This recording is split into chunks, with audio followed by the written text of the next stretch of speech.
এই রহস্যময় গাছের আসল সত্য যারাই জেনেছে তারাই এই মন্দিরে এসে মায়ের পায়ে লুটিয়ে পড়েছে। যখন এই মন্দিরের দেয়াল তৈরি হচ্ছিল তখন এই গাছের শিকড় কাটা পড়ে, আর সেই থেকে শুরু হয় অসুস্থতার। যারা এখানে কাজ করেছে সকলেই অসুস্থ হয়ে পড়ে। কোনো ডাক্তার কবিরাজ কেউ সুস্থ করতে পারছিল না। এরপর মা স্বপ্নে দেখায় তাকে আঘাত করা হয়েছে। সকলে মিলে গলায় গামছা বেঁধে মায়ের পায়ে ক্ষমা চায়। এরপরে সকলের নিস্তার মেলে। এরপরেই এই বট গাছের গোড়ায় গড়ে ওঠে মা মনসার মন্দির। মা যেখানে আছেন তিনি স্বয়ং তার স্বপ্নে দেখিয়েছেন। তাই আজও এখানে যে যায় সে চায় মায়ের আশীর্বাদে সবই পায়। আর কেউ যদি অন্যায় করে সেও মায়ের কাছ থেকে কখনো নিস্তার পায় না।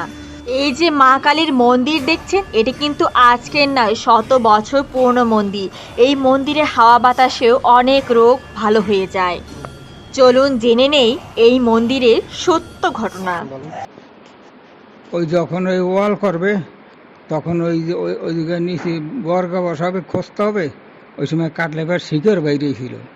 সেই শিকড় কাটার সময় ওই মা মনসা দেখা দিয়েছিল, বাদি হয়েছিল কাটতে দেবে না।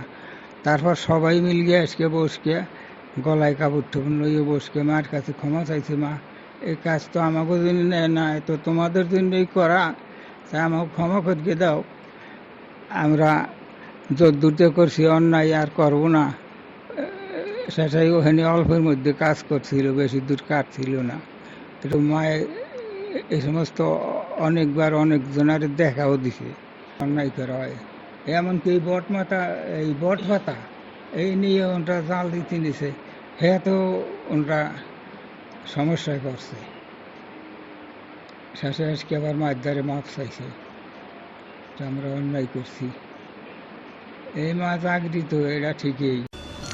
আমরা এখন এগিয়ে যাচ্ছি মন্দিরের পিছনে সেই বট গাছের দিকে, যেই বট গাছের গোড়ায় প্রতিষ্ঠা করা হয়েছে মা মনসার মন্দির। এই বট গাছকে ঘিরে আরও একটি কাহিনী রয়েছে। যখন এখানে সরকারি রাস্তা হওয়ার প্রস্তাবনা আসে তখন এই বট গাছটি এই রাস্তা ঘিরেই ছিল। তখন এখানে রাস্তা হয়নি। সবার এটাই ধারণা ছিল যে বট গাছের জন্য এই রাস্তা হয়তো সম্পূর্ণ হবে না, এই বট গাছটি কাটতে হবে। সেই পরিকল্পনা নিয়ে পরের দিন যখন লোকজন আসে এই বট গাছ কাটার জন্য তখন সকলে দেখে অবাক হয়ে যায় যে বট গাছের ডালপালা অনায়াসেই রাস্তা থেকে সরে মন্দিরের দিকে চলে এসেছে, আর রাস্তা করার জন্য জায়গা ফাঁকা করে দেওয়া হয়েছে। আর এই অলৌকিক দৃশ্য দেখে সকলেই আরও মনে জায়গা দেয় যে এখানে স্বয়ং মা আছেন। তাই তো আজ এই অলৌকিক ঘটনা ঘটেছে এক রাতের মধ্যে। আপনারা কখনো শুনেছেন এরকম অদ্ভুত ঘটনা? কোন চাকরি করতাম ঢাকা মগবাজার, তখন হঠাৎ করে আমার হাই প্রেশার হয়েছিল। পরে ডিউটি করতে পড়ে গিয়েছিলাম স্ট্রোক করে। তাতে 7 দিনে নিয়ে গেছে, 8 দিন হাসপাতাল না, 8 দিন হাসপাতালে লইয়ে ভর্তি করেছে। ভর্তি করলে পর এখন আসছে বাড়ি। পরে খুললে গেছিলাম, পরে বাড়ি আসছে, বাড়ি 4 জন ধরিয়ে নিয়েছে। পরে সবাইকে কি পোলাভানে কি আরো মজবুত না আছে তো, ওটা কি তুই কালীবাড়ি থাক, পালাই যাবি রে।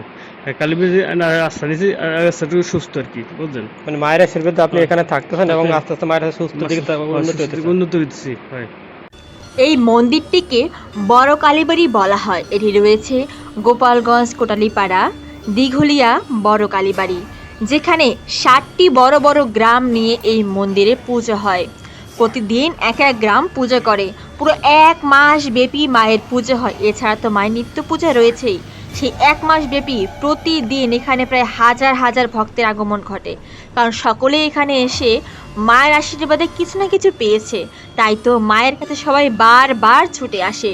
যদি আপনার মনে কোনো চাওয়া পাওয়া থেকে থাকে তাহলে কিন্তু অবশ্যই মায়ের এই মন্দিরে একবার আসবেন। মায়ের আশীর্বাদে মনে ভক্তি নিয়ে যদি কিছু চেয়ে থাকেন তা অবশ্যই আপনি পাবেন। দেখুন এখানে কিন্তু মন্দিরের থেকেই অনেকে সুস্থ হয়ে গিয়েছে শুধু মনে ভক্তি আর বিশ্বাসের জন্য। আর এমন ঘটনা এখানে আরও অনেক রয়েছে। তাই হিন্দু হলে ভিডিওটি শেয়ার করবেন। নমস্কার।